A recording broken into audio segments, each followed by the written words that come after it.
Bonjour à toutes et à tous. Si votre objectif, c'est de vous dégager du temps libre, si votre objectif, c'est d'être efficace en peu de temps, la question, est-ce que ça vous dirait d'avoir jusqu'à 6 heures par jour pour faire ce qu'il vous plaît? Bienvenue dans le coin de discussion. Aujourd'hui, on va voir comment gagner jusqu'à 6 heures par jour. Oui, vous avez bien entendu 6 heures, quasiment 2 jours par semaine, quasiment 2 jours, soit à peu près une centaine de journées libres par an. C'est juste énorme, vous allez voir ça, c'est possible, c'est envisageable. Je vais vous parler des 5 points qui me semblent possibles d'améliorer.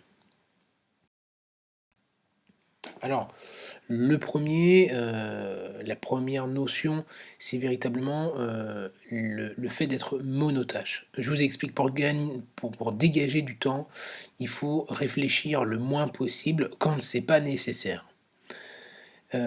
Pour ça, il y a la mode du minimalisme, effectivement, d'avoir le moins de choses. L'idée, c'est pas de posséder moins, en fait, c'est de se dégager de la simplicité décisionnelle. Le cerveau, il aime pas réfléchir quotidiennement ou du moins tout au long de la journée, pour des choses simples.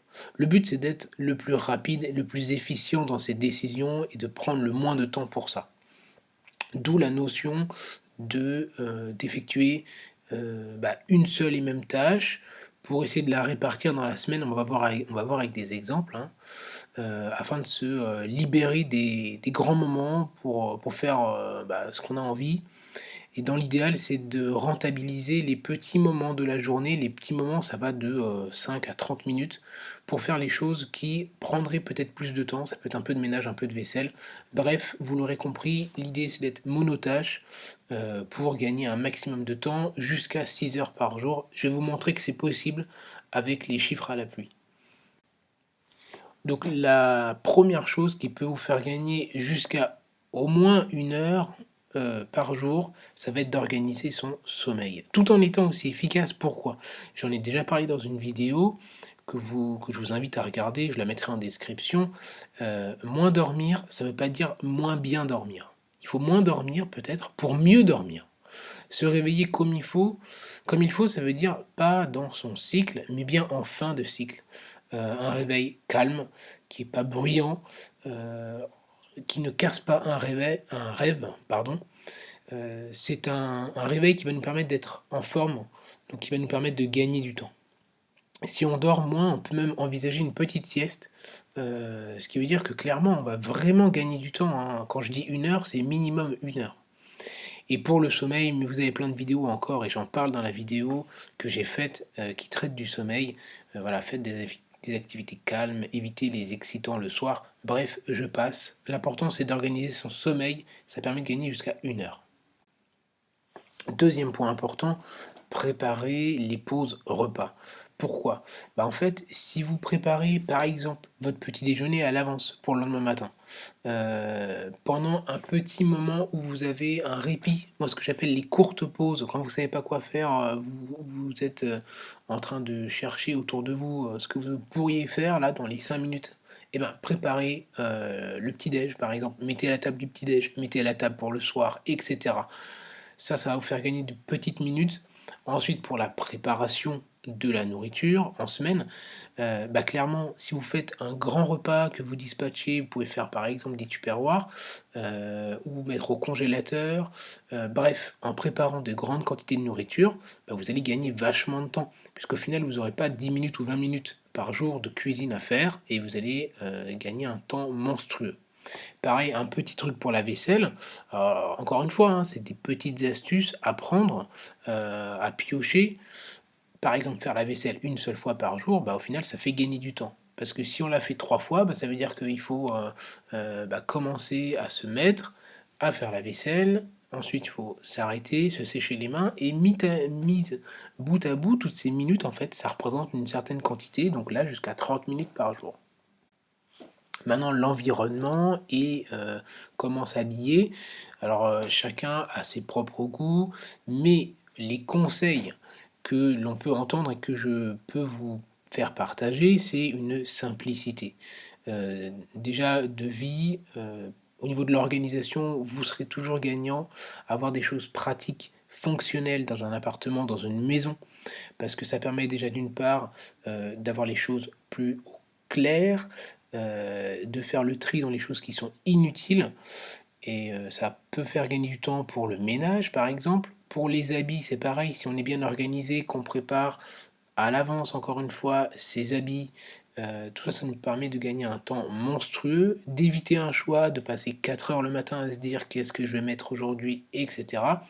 Bref, vous l'aurez compris, faire le tri, pourquoi pas vendre ses affaires ou les donner ou les échanger, ça permet de gagner, encore une fois, beaucoup de temps. 30 minutes, hein, au moins par jour. Ensuite, un travail efficace pour les étudiants principalement, puisque ma chaîne parle principalement d'études de médecine. Travailler efficacement, ça permet au minimum de gagner 2 heures par jour, au minimum. Donc comment on peut faire? Eh ben, on trie, on s'organise, on surligne ses cours. Tout ça, ça nous permet d'éviter de réviser plus longtemps et donc de gagner du temps. On planifie ses cours, ses pauses, un maximum de choses. Tout n'est pas forcément à faire, mais c'est une astuce en plus et en plus qui vont vous permettre de gagner un temps énorme.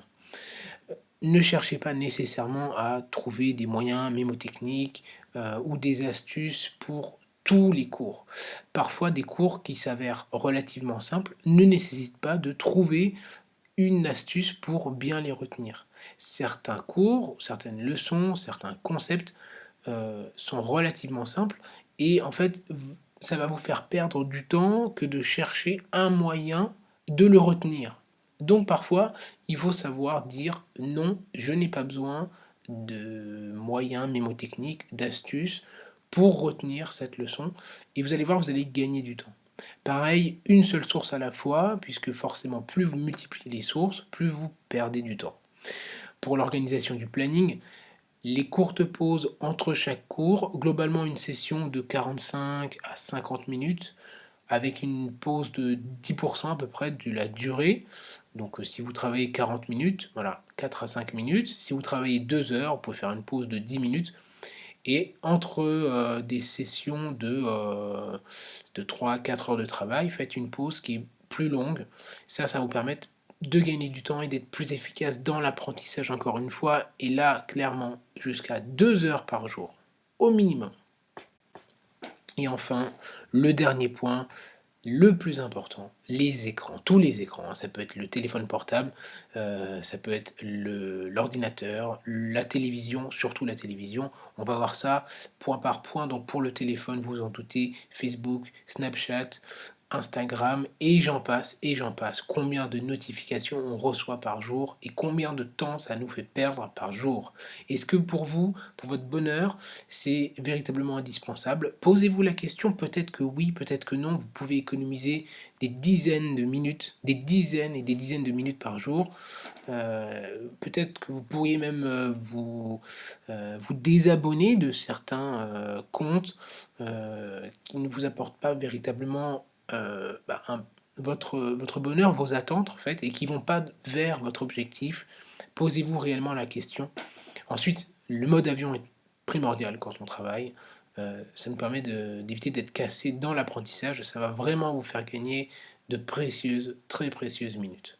Ensuite, pour les mails, énormément de personnes qui ont une place entre guillemets importante dans des entreprises, effectivement, sont contactées à de multiples reprises dans la journée, donc ont besoin de répondre en permanence aux mails.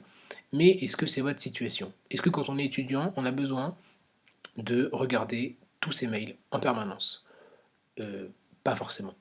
Donc la chose que je peux vous suggérer, c'est de checker vos mails 2 fois par jour, ça me semble amplement suffisant. Si vous envoyez une première réponse le matin, la personne vous répond dans la journée et le soir, deuxième check-up, vous pouvez tout à fait répondre et vous n'allez pas perdre de temps à ce moment-là dans l'échange, dans la conversation.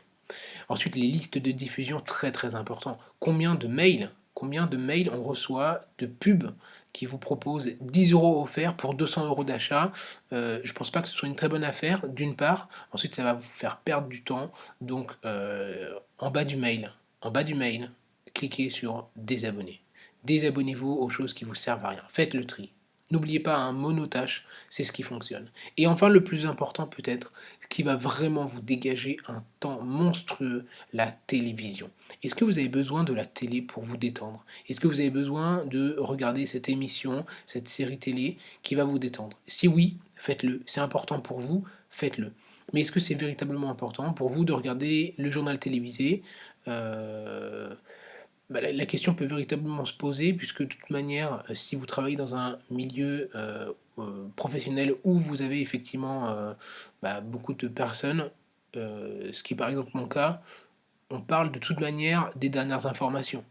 Donc j'ai aucun intérêt à regarder le journal télévisé, en tout cas pour ma part.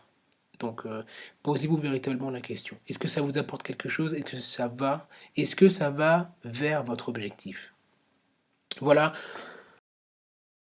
à la fin de la vidéo. J'espère que ces petites astuces vont vous permettre de gagner du temps. Comme vous l'avez vu, on peut gagner véritablement jusqu'à 6 heures par jour avec deux petites astuces mises bout à bout. On peut gagner vraiment 6 heures par jour.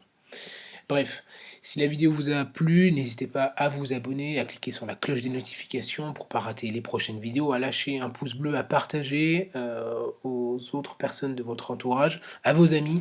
Moi, il ne me reste plus qu'à vous souhaiter de bonnes révisions, à être efficace et à ne pas perdre de temps. Voilà.